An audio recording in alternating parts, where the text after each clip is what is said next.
You tell them that I'm next. I should be live. Hello. Yep, it's live now.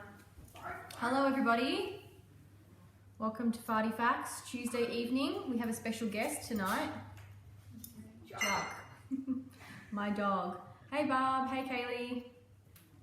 So tonight will be a brief chat because my papa here, he has just been diagnosed with pancreatitis from eating too many treats, too much fat stuff, and he needs some special care. So we won't be too long tonight. I'm just going to briefly give you a overview of the COVID-19 mutation that's been popping up in the media.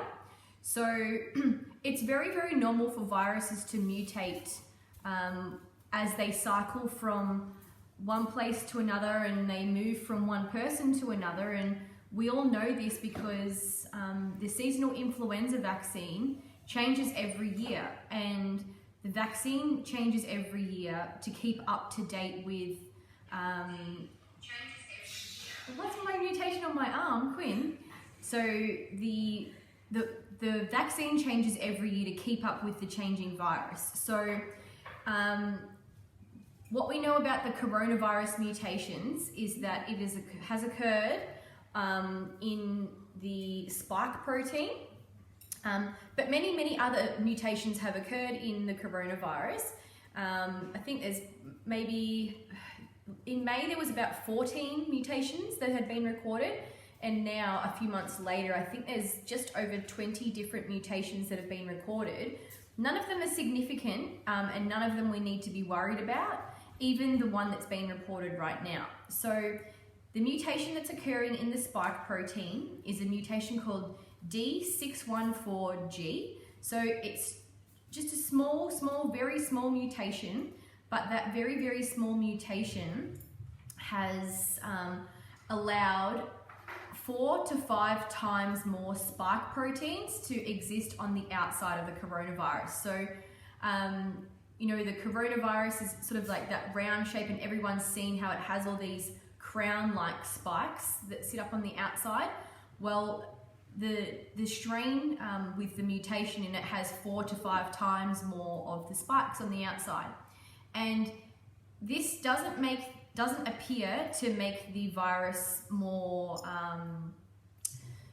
dangerous in terms of disease severity, and it doesn't appear to be causing any more hospitalizations or increasing mortality rate.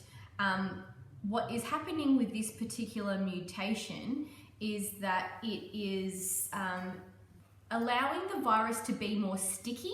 So if you can imagine, if those spikes are the things that stick onto our human cells, then having 4 to 5 times more of those spikes means that the virus has better binding. So for that reason, this particular mutation of this strain has allowed it to become more infectious. So it's increasing its infectiousness, but it is not causing increased disease severity or increase to mortality rate. So sorry, he can see food over there and he wants the food.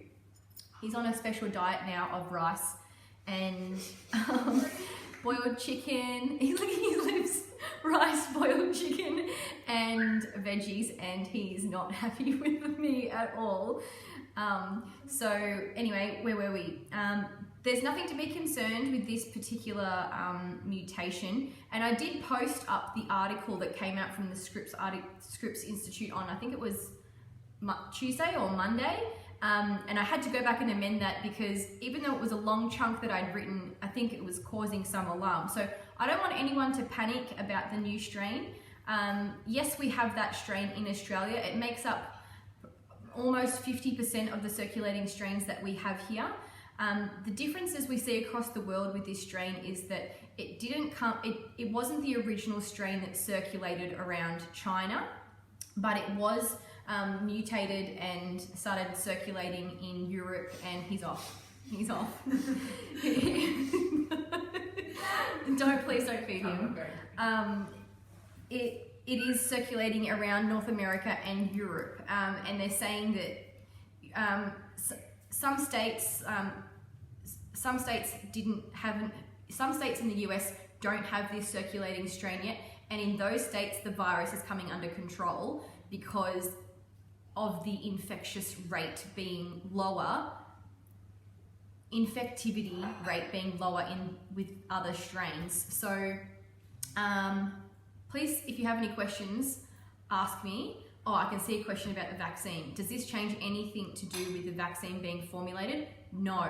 So they've done a study where they had unmuted strain versus mutated strain, and in an artificial cellular environment, they were able to infect animal models and have a look at the immune response and the kinds of antibodies that were generated. And both of the antibodies that were generated are around the same epitopes or the same conformational kind of neutralizing patterns around the antibody as the vaccine candidates are. So there's no concern that the mutations that we see in that spike protein are going to have any impact on the vaccines being developed right now. So I hope that helps everyone understand that the vaccine candidates will still be effective against the mutated strains.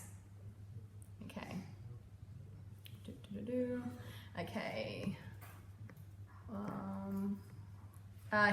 Linda, he's a Bichon-free times crossed with a toy poodle. So they call them a Pouchon. Hey Karen, hey Jam, Queen, what kind of mutation is on your arms? Thank you, Queen. Oh yeah. Haley Jane is watching, hey.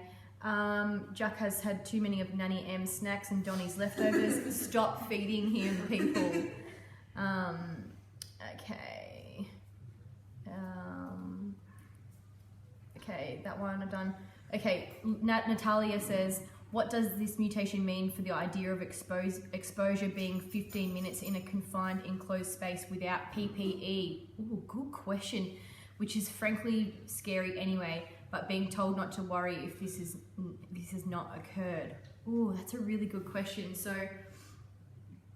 this virus has mutated. A virus's whole existence is to infect as many people as possible, because it can only survive if it has a host. So if it's increasing its ability to infect, then it's likely that 15 minutes without PPE, if you're in exposure to this particular strain, may increase your risk of being infected. But what we do know is that it doesn't increase disease severity. But really good question, and I hadn't thought about that before. But I would say it would increase risk if you were exposed to someone who was infected with the mutated strain. Does this make children more susceptible? We don't have any information on that. Sorry, Elizabeth. Any more questions? If not, I could probably ramble on a little bit more about viruses.